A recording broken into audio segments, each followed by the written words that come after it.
One of the biggest lies that have ever been perpetrated on American citizens through the ages. The wealthy don't want you to know it. I don't know if they don't want you to know it or they don't really care. It's been years, decades. Everyone has spread this narrative, and it's the big lie. I'm actually going to admit this to you, and I'm a landlord. The big lie is owning your own home. Everyone should do it. It's a great investment. It's how you build wealth. No, that's not. It's how banks build wealth. It's not how we build wealth. If you look at the numbers, it doesn't make sense anymore. It makes more sense to rent. I own over 50 homes and I rent, if that gives you any indication. There's some people that can afford to own a home, and it depends on your lifestyle and your goals and what you're trying to do. But the average American, it does not make sense to own your own home. Work with me here, and I'm going to show you why, or tell you why, and show you some examples. Owning your own home, you're using all of your money. It's taking you out of the game.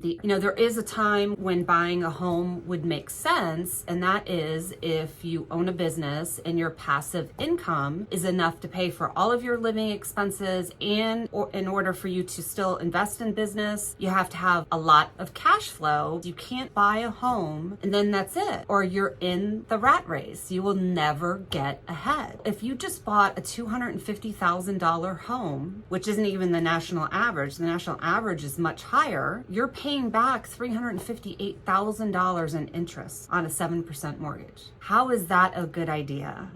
How does that even make sense? An asset is one where you don't spend money. A home is a liability on your balance sheet or on your net worth statement. You're making the banks richer. The banks came up with mortgages, okay? A 30-year mortgage. Now we have a 7-year car loan. It's getting ridiculous. When a bank figures out your DTI, your debt to income ratio, the rule of thumb is to stay between 36% and 43% debt to income ratio. What that means is they add up all your expenses. The bank does. So they'll take in your mortgage payment, your credit card, car loans, student loans, everything, and they'll divide it into your gross income. You don't make a gross income, you make a net income. Even if you adhere to that percentage, it's actually much higher of your income that goes out the window for your home. There's expenses for your home. People always say, oh, it's better than renting. Why? Why is it better than renting? You pay on interest, that goes to nothing. You have home improvements. They say the average now is $17,500 a year it costs to maintain a home. Now that's taxes, insurance, maintenance, repairs, upgrades, new couch. I mean, that's everything.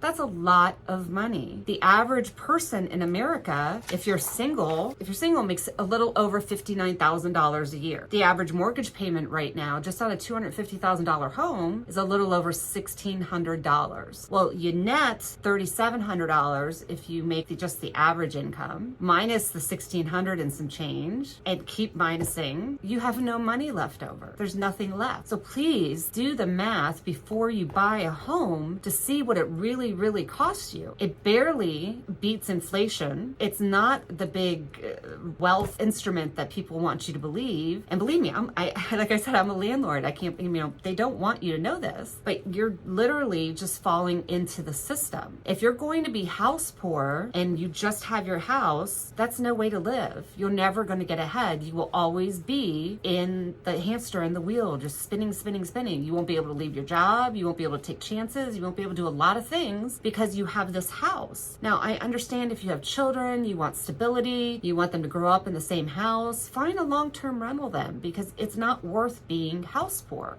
especially with the interest rates the way they are right now. I might buy a house soon. Now they have programs out there for 0% down. I still live in Florida, and it's still way overpriced, way overvalued. I don't want to lose money when I buy a home and be underwater, and our market hasn't tanked yet, and I believe it's coming. If I lived in Las Vegas or Austin, where the market's come down, even though it's still 20 or 30% too expensive, I might look at a new builder home because they're giving away great rates right now and doing buy downs for people. I might look at that. Buying a home, you got to do the numbers and be real with yourself. You don't want to be stuck. It's not the savings.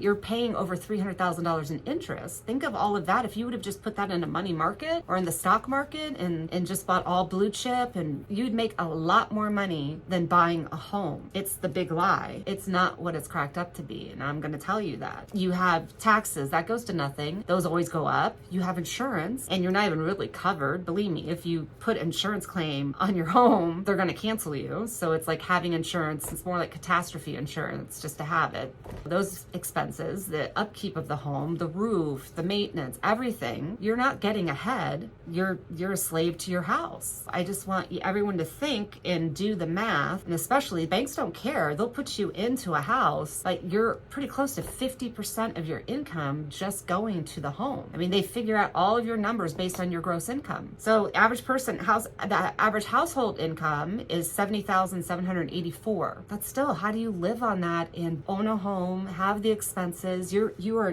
guaranteed to stay in that home forever because you can't move, you can't do anything. You're spending everything that you have. It would be much better to buy a duplex, live in one side and then rent out the other and do something like that. You're living for free and saving money. I want everyone to think about it. You want to get ahead in life and invest and save your money, and your home is your biggest expense. It does not make you money, and you have to buy right. And there has been no homes out there in the past couple of years where you're buying right. You're automatically underwater. And I want you guys to make as much money as you possibly can. Put down 20%. That just takes you out of the market. For me, it takes me out of the market. You know, I'm not going to put 20% down on a home. I could have used that $120,000 and put that into my business. I could have bought 10 homes. Well, not 10. Could have bought 7 homes with that. That's how I think of everything. Well, $120,000, I probably could have bought 7 homes. Yeah, they're going to be in Toledo or something like that. Those 7 homes collect $1,100 a month in rent. So now I'm at $7,700 in income that I would have put down on a house to do what? Just to live there and say I own it? No, sorry, it doesn't do anything for me. Everyone do the math. Make sure that you're not getting into something that makes it so you can't leave, that you're going to have to work the rest of your life, not start your own business. There's so many things you can do now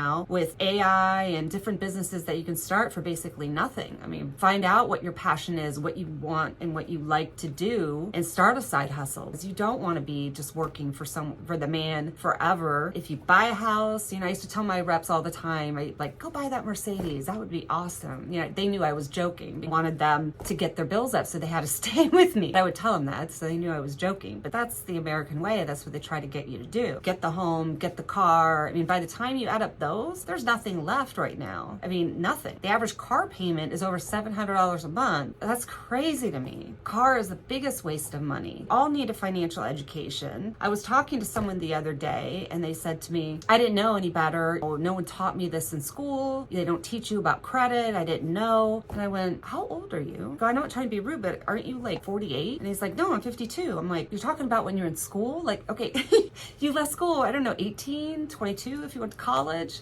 That's not an excuse that they didn't teach you that in school. You've had 20 some years to figure it out. Okay, I agree with you. They didn't teach us that in school. You got to pick up a book. You got to learn. That's not an excuse anymore when you're 50. You can't say, well, they didn't teach us that in school. What have you been doing the last 25 years? I mean, come on. You can't use that. That just cracked me up. I'm like, wait, what? How old are you? 50?